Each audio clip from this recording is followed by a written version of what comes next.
Hello बच्चों, आप सबका आपके अपने चैनल गोविंद मैथ लेक्चर्स में एक बार फिर से स्वागत है। तो प्रिय विद्यार्थियों, आज से हम कक्षा 6 और 7 की हिंदी वर्कबुक 2023-24 की क्लासेस शुरू कर रहे हैं। बच्चों, आपकी कक्षा 6 और 7 की गणित विषय और अंग्रेजी विषय की वर्कबुक के सभी कार्यपत्रक को मैंने बहुत अच्छे से सॉल्व करा दिया है। उसी कड़ी में आज से हम शुरू कर रहे हैं आपकी हिंदी विषय की वर्कबुक की क्लासेस। तो बच्चों, आपकी गणित और अंग्रेजी विषय की वर्कबुक की जो क्लासेस हैं उनकी लिंक वीडियो के डिस्क्रिप्शन में दी हुई है, या फिर बच्चों आप चैनल गोविंद मैथ लेक्चर्स पर जाइए।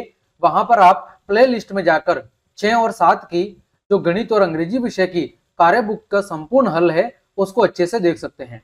तो बच्चों, आज की इस क्लास में हम आपकी हिंदी वर्कबुक के कार्यपत्रक 11 और 12 को सॉल्व करना सीखेंगे। ठीक है बच्चों, तो चलिए क्लास शुरू करते हैं। बच्चों, सबसे पहले बात कर रहे हैं कार्यपत्रक 11 की, जिसके तहत बच्चों हम व्यवहारिक व्याकरण शब्द समूह में शब्दों के अर्थ को समझ पाना सीखेंगे। क्या सीखेंगे बच्चों?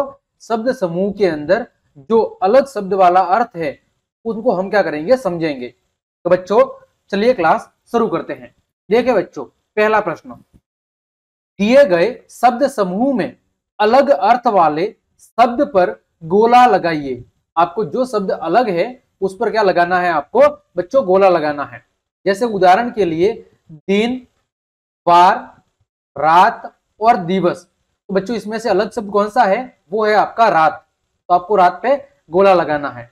फिर बच्चों दूसरा का प्रश्न है, आग, अनल, अग्नि और मसाल। तो बच्चों ये जो मसाल शब्द है ये बाकी तीनों से क्या है? अलग है।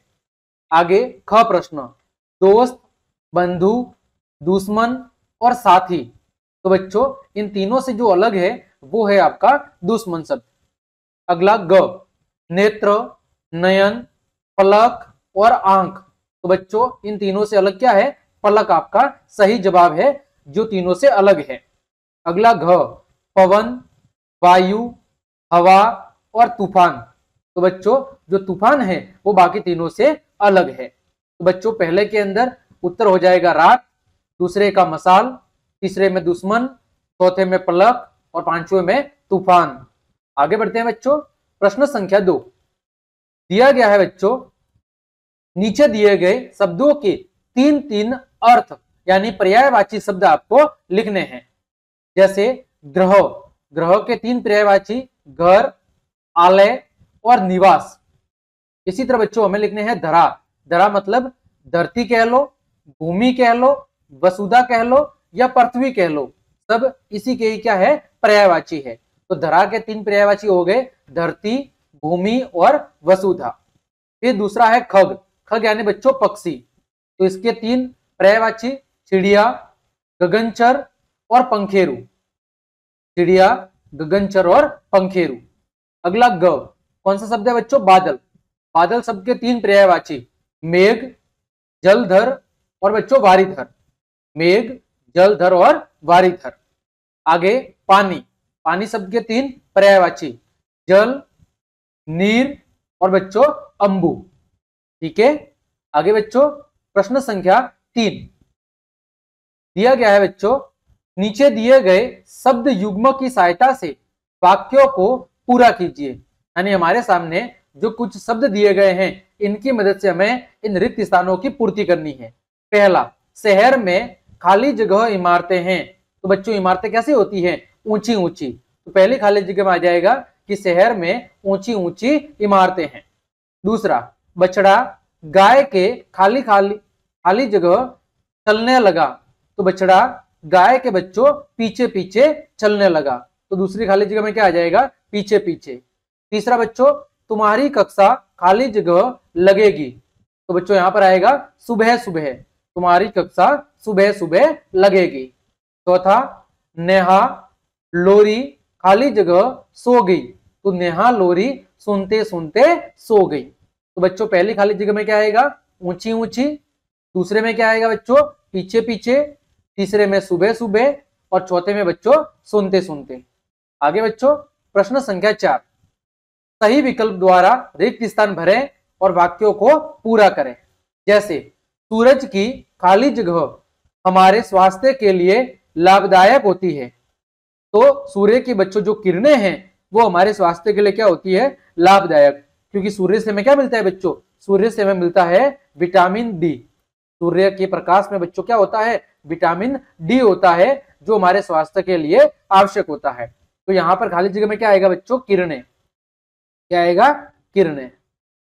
फिर क, पहली खाली जगह सत्य, अहिंसा और शांति के पुजारी थे। तो कौन थे बच्चों, महात्मा गांधी।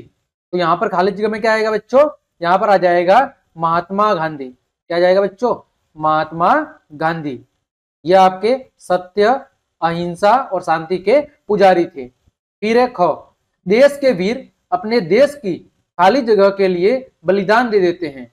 तो देश के वीर है वो अपने देश की आन बान और शान के लिए क्या दे देते हैं, बलिदान दे देते हैं। अगला, गंगा यमुना भारत की पवित्र खाली जगह है। तो क्या है बच्चों, ये भारत की पवित्र नदियां है। ठीक है बच्चों, ये था आपका कार्यपत्रक 11। आगे बढ़ते हैं कार्यपत्रक 12 की ओर। तो बच्चों यहां पर हम क्या सीखेंगे, यहां पर हम मात्रा और संयुक्त वर्णों का प्रयोग करके कठिन शब्दों को लिखना सीखेंगे। इसका उपयोग करके बच्चों मात्रा और संयुक्त वर्ण का मतलब है कि दो या दो से अधिक वर्ण, दो या दो से अधिक वर्णों का उपयोग करके बच्चों हम कठिन शब्द को बनाना सीखेंगे। ठीक है, जैसे बच्चों पहला प्रश्न, दी गई वर्ग पहेली में से शब्द छांट कर लिखिए। हमें यहां पर जो ये पहेली दी गई है इसमें से शब्दों को छांट कर लिखना है। जैसे ज्ञान, इसी तरह मैंने दूसरा शब्द लिखा बच्चों मंत्री। क्या लिखा बच्चों, मंत्री। जैसे यहां पर ये शब्द है मंत्री। इसी तरह तीसरा शब्द लिखा मैंने बच्चों मूर्ख। क्या लिखा, मूर्ख। यहां पर है आपका मूर्ख शब्द। फिर बच्चों भाग्य, कौन सा शब्द, भाग्य। बच्चों भाग्य शब्द यहां पर है, भाग्य। फिर बच्चों मैंने लिखा इंग्लैंड। क्या लिखा, इंग्लैंड। बच्चों यहां पर दिया हुआ है इंग्लैंड, कौन सा शब्द, इंग्लैंड। फिर बच्चों मैंने लिखा मुख्य। कौन सा शब्द लिखा बच्चों, मुख्य। तो मुख्य कहां पर आ रहा है, तो बच्चों यहां पर जो मुख्य शब्द है वो देखो यहां पर आ रहा है मुख्य। फिर बच्चों चित्र, ठीक है, तो यहां पर बच्चों शब्द आ रहा है चित्र। फिर बच्चों प्रजा, ये है प्रजा। फिर बच्चों कल, ठीक है, क्या है, कल। इसी तरह बच्चों यहां पर क्या है, मुद्रक। और शब्द क्या है यहाँ पर बच्चों, है मुद्रक। और आप चाहे तो लिख सकते हैं यहां पर शब्द क्या है, मुद्रक। ठीक है, मुद्रक, ये वाला मुद्रक। तो इस तरह बच्चों आपको इस पहेली में से कठिन शब्दों का निर्माण करना था। उम्मीद करता हूं पहला प्रश्न आपको समझ में आया होगा। आगे बढ़ते हैं बच्चों। फिर बच्चों दूसरा प्रश्न है, दिए गए अशुद्ध शब्दों को शुद्ध करके लिखिए। यानी हमारे सामने अशुद्ध शब्द लिखे गए हैं, उनको हमें शुद्ध करके लिखना है। जैसे पहला है प्रसिद्ध। तो बच्चों इसका जो सही रूप है या जो शुद्ध रूप है वो होगा प्रसिद्ध, इस तरह। दूसरा शब्द है समस्या। तो बच्चों समस्या शब्द को सही तरह इस तरह लिखेंगे। फिर प्रभावित, तो प्रभावित का शुद्ध रूप ये होगा। फिर बच्चों कृष्ण, तो कृष्ण का शुद्ध रूप क्या होगा, कृष्ण। फिर बच्चों सत्तू, तो सत्तू को हम बच्चों इस तरह लिखेंगे। फिर दिक्कत, तो दिक्कत का सही रूप ये होगा। फिर बुद्धू, तो बुद्धू का सही रूप ये होगा। फिर बच्चों मंत्री, मंत्री का शुद्ध रूप ये होगा। फिर जिज्ञासा, तो जिज्ञासा को बच्चों हम इस तरह लिखेंगे। आगे बच्चों प्रश्न संख्या 3, दिए गए शब्दों में ये जो आपका र शब्द है, री शब्द का प्रयोग करके शुद्ध जो शब्द है वो क्या कराना है, बनाने हैं। इसका उपयोग करके जो ये री है, जो ये नीचे लगता है शब्द, इस शब्द का सही उपयोग करके हमें शुद्ध शब्द लिखना है। पहला है कपा, तो कपा का सही रूप होगा कृपा। दूसरा वक्ष, वक्ष का सही रूप होगा वृक्ष। फिर पष्ट, पष्ट का सही रूप होगा पृष्ठ। फिर बच्चों गह का ग्रह, मग का मृग, कपान का कृपाण, घना का घृणा, अमत का अमृत, भगु का भृगु, कसी का कृषि, दृढ़ का दृढ़ और कृतज्ञ का कर्तज्ञ। तो ये आपको री का प्रयोग करके शुद्ध शब्द लिखने थे। आगे बढ़ते हैं बच्चों प्रश्न संख्या 4, निम्नलिखित शब्दों के अर्थ लिखिए। क्या लिखने हैं आपको, अर्थ लिखने हैं। पहला मुख्यालय, मुख्यालय का मतलब क्या होता है बच्चों? प्रधान कार्यालय। क्या होता है? प्रधान कार्यालय, यानी कि जो मुख्य ऑफिस होता है उसे कहते हैं मुख्यालय। दूसरा है परीक्षा। बच्चों परीक्षा शब्द का होता है कि किसी भी व्यक्ति की जो क्षमता है उसको परखना। तीसरा बच्चों ग्रामीण। ग्रामीण किसे कहते हैं? गांव में रहने वाले व्यक्तियों को क्या कहते हैं बच्चों? ग्रामीण। फिर बच्चों दुर्गम।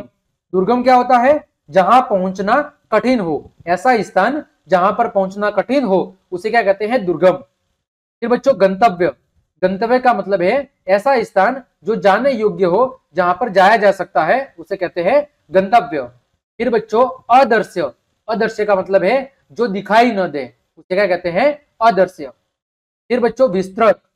विस्तृत का मतलब है विस्तार पूर्वक बताई गई। विस्तृत का मतलब क्या होता है? विस्तार पूर्वक बताई गई कोई भी चीज को हम क्या कहते हैं? विस्तृत। फिर महत्वपूर्ण। महत्वपूर्ण का मतलब क्या होता है बच्चों? आवश्यक। फिर बच्चों पर्यटक। पर्यटक का मतलब है दूसरे देशों में घूमने फिरने वाले जो व्यक्ति हैं उन्हें क्या कहते हैं बच्चों? उन्हें हम कहते हैं पर्यटक। अगला बच्चा, रेफ और रकार लगाकर शब्दों को शुद्ध करके लिखिए। हमें क्या लगाना है? रेफ और रकार शब्द।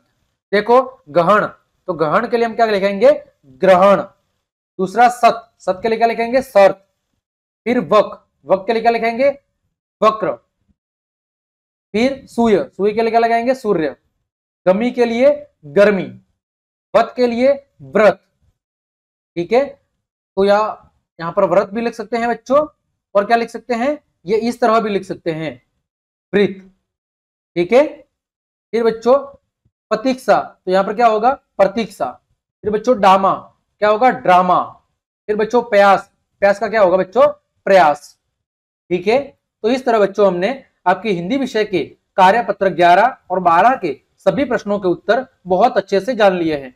उम्मीद करता हूं सभी प्रश्नों के उत्तर आपको अच्छे समझ में आए होंगे। तो क्लास देखने के लिए आप सभी को धन्यवाद। यदि आपको मेरी क्लास और मेहनत पसंद आई है तो फिर लाइक, कमेंट, शेयर और सब्सक्राइब जरूर करें। आज के लिए इतना ही। जय हिंद, जय भारत।